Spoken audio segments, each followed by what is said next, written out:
ஹாய்ங்க, இன்னைக்கு வீடியோவில் ஒயிட் குருமா எப்படி செய்யறதுன்னு தான் பார்க்க போகிறோம் என்னோட ஸ்டைலில். ஒயிட் குருமாக்கு டேஸ்ட்டே தேங்காய் மசாலா தாங்க. அதை முதல்ல ரெடி பண்ணிக்கலாம்.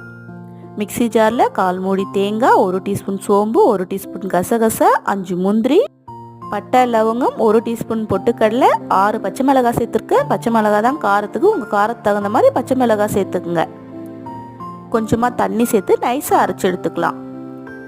கடாயில் எண்ணெய், பட்டை லவங்கம், ஏலக்காய், கல்பாசி, பிரிஞ்சி எல்லாம் சேர்த்துட்டு பொடியாக கட் பண்ண பெரிய வெங்காயம் சேர்த்து வதக்கிக்கலாம். வாசனைக்கு ஒரு பச்சை மிளகாய், துருவன இஞ்சி சேர்த்து கலந்துட்டு வெங்காயம் வதங்கினதும் வெஜிடபிள் சேர்த்துக்கலாம். ஒரு கைப்பிடி பீன்ஸ், உருளைக்கிழங்கு, பச்சை பட்டாணி சேர்த்து கலந்துட்டு உப்பு கொஞ்சம் சேர்த்து கலந்துக்கலாம். இதனோட அரைச்ச தேங்காய் மசாலாவை சேர்த்து கலந்துட்டு தண்ணி சேர்த்து கொதிக்க வச்சுக்கலாம். நல்லா கொதிச்சு திக்கானதும் உப்பு செக் பண்ணிட்டு கொத்தமல்லி தூவி இறக்குனா டேஸ்டியான ஒயிட் குருமா ரெடி. நீங்களும் ட்ரை பண்ணி பார்த்துட்டு எப்படி இருக்குன்னு சொல்லுங்கள். ஃப்ரெண்ட்ஸ் அண்ட் ஃபேமிலிக்கு ஷேர் பண்ணுங்கள். இந்த மாதிரி வீடியோஸ்க்கு நம்ம சேனலை ஃபாலோ பண்ணுங்கள். அடுத்த ஒரு ரெசிபியில் வந்து பார்க்குறேன். பாய்.